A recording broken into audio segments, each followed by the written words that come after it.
What if I told you that certain things that you're saying are killing your chances of connecting with people and actually getting new leads and getting business? Now, if you're interested in finding out what those words are, continue watching this video and you'll be surprised. What's up everybody, this is BC, Bryan Casella. Welcome to another video. If it's your first video, I'm a realtor here in Southern California. So first and foremost, if you have any referrals, send them our way. And if we can't help you, we'll direct you to somebody who's very, very good and will take care of you. And I wanted to make this particular video for salespeople. And I wanted to cover 4 or 5 things. This may turn into a series about things that you must not say. Right, there's a lot of things that we say that are incorrect, false, or trigger a negative emotion in the customer, and that's obviously something we do not want to do. So as I go through this list immediately, even before we start here, you can go in the comments section, and even if you're not in real estate, start writing some things that maybe in your industry that people say or that you've heard said that's wrong, and then give your replacement for it, right? And I'm going to invite you as I go through this list to also comment below and say, okay, well, I knew that. Oh, I didn't know that. Oh, that's good. Just so you can even learn more as I'm teaching you, right? Because when you engage, you learn more, period. All right? That's something we learned a long time ago. Number 1 is your commission or your fee. Now, it's not that you don't want to give it out. It's that initially, people will ask you, oh, what's the price of my house? Or, what commission do you charge? And if you just answer, what you did now is you created a level playing field for you and everybody else, which is something you don't want to do. You want to demonstrate your value, right? And be higher than everybody else if your real value is, right? What do I mean by that? Well, if somebody talks to 4 or 5 salespeople, right? Again, this applies even outside of real estate. And so-and-so says 6%, so-and-so says 5%, the other guy says 5.5%, the other guy says 4%. Well, now everybody's a commodity. They don't know the difference. They're going to go with what sounds and seems right. They're going to say, well, out of all of them, so-and-so said he'll do it for 4%. Let's go with him. So now this decision wasn't based on ability or skill. It was based on, well, what commission do they charge? You see what I mean? You see the flaw there for you as a salesperson, right? Now, it's not that you don't want to give it, once we qualify people and set an appointment, right? Because there's so many other factors involved here that I'm not going to discuss. But you just made it a completely logical decision with you on an even playing field with everybody else in the mind of the seller of, okay, well, they're just commodities. They're all the same. It doesn't matter. They're going to give me the same result. Let me go with the cheapest one. And you never want that, right? Because that's a battle you're going to lose 99% of the time unless you're somebody who is what I call like the Walmart, right? You're the guy who wants to charge the cheapest. Now, if you're somebody who does that on a high level, good. That's your business model. Keep doing your thing. That's not my business model or my team's business model, and I assume the majority of the people watching me, whether they're in real estate or not, okay? So don't give your commission, right? I have these things written down. Another thing is telling people, like very bluntly and directly, especially in the beginning part of, oh, don't do that, oh, you should do this, you should do that. That language can create resistance for a lot of people, right? It could kind of make them look at you like, dude, you're trying to boss me around. And that's something you don't want to do or give off, right? You want to be a leader, you want to be in control, you want to be confident, you want to be certain. However, there's a time and place to do that, and linguistically, you can always improve. Oh, you shouldn't do that, right? One thing you can say is, hey, you guys definitely want to get the home sold, right? And instead of me saying, oh, you should price it at this, say, great. Then you're going to want to price it at blank, or the proper price would be blank. Market value dictates or states it must be blank, right? There's just a couple examples that I gave you. Instead of saying, oh, you should do this, right? Oh, blah, blah, blah, blah. Oh, don't do that, right? Don't be so abrupt, right? Now, if you're with somebody, a client who you've been with for a long time, and you guys trust each other, maybe you can get away with that. However, in most cases when we're generating leads and we're in the beginning process, that can come off as way too strong. So you want to be very careful. That's why I said you should never say that, right? There are exceptions to the rule or later on. However, as a general rule of thumb, I would remove that, the should or should not, and oh, you have to do this, don't do that. Those are a couple things that you want to be very careful and selective when you use it at the right time. However, as like a blanket statement, and for the most part, get them out, right? Another one is, I don't know.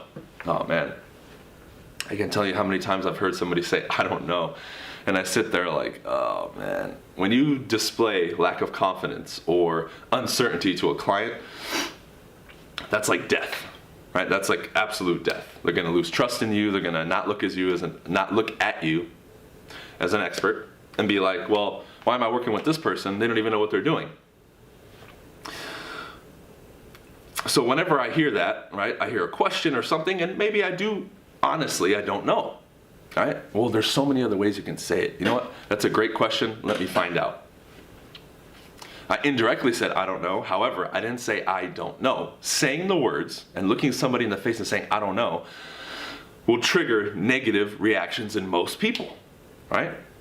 Great question. Let's find out, right?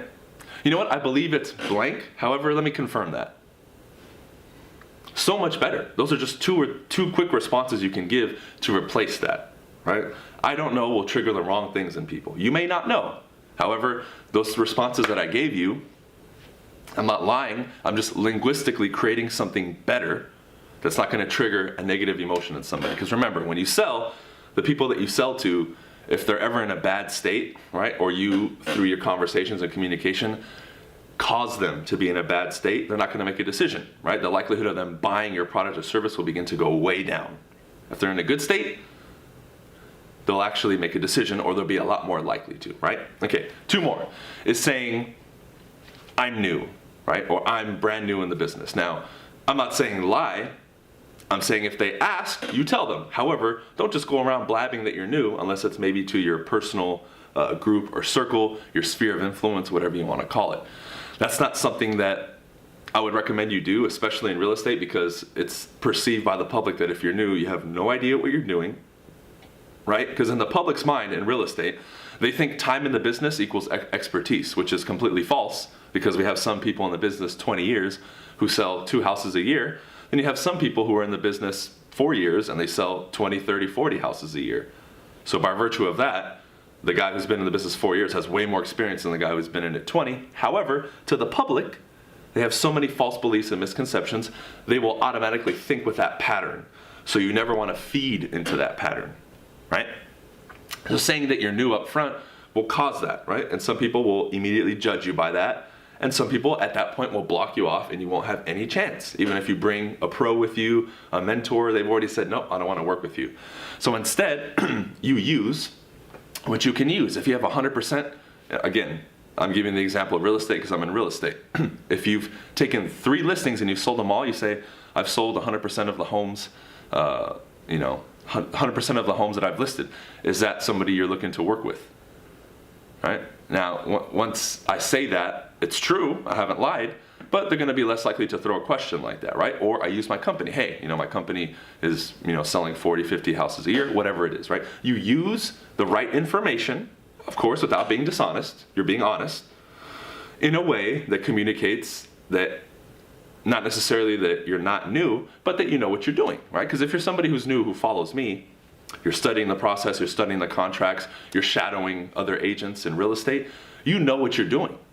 Maybe you don't have the actual hands-on experience, but you can always get a mentor or somebody to look over your shoulder, and you're not going to make a mistake, right? You're not going to make a mistake. So use the information that you have or the situation and communicate it in a way that you win. Now, if the question comes up, of course, you say, well, I'm 1 year in the business, blah, blah, blah. You're honest. You don't lie. But if everything else is done correctly, number 1, that question's probably not going to come up.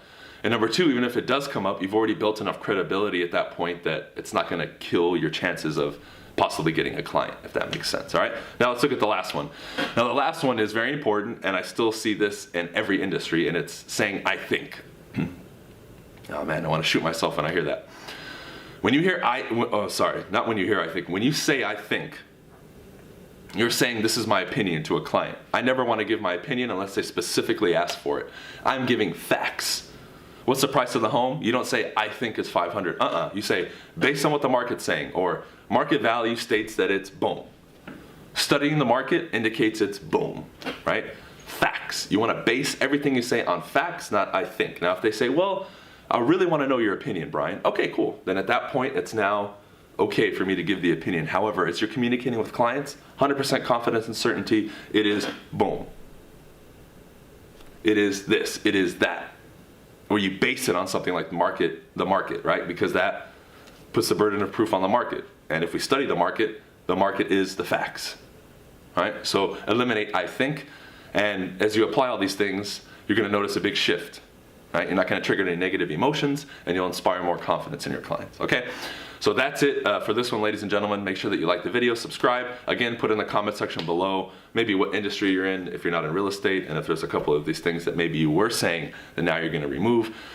2 quick plugs, January 19th and 20th here in a couple days. I'm doing my event in San Jose, Double Your Income. If you want to stream it live worldwide, it's also available. You can sign up in the description below for the event on my events page on my website. And lastly, my Modern Success program. If you want to learn things like this even more in depth and really create the life that you want in 2018, I highly, highly recommend you get on Modern Success. Okay? Again, make sure you guys subscribe, and I will see you on the next video.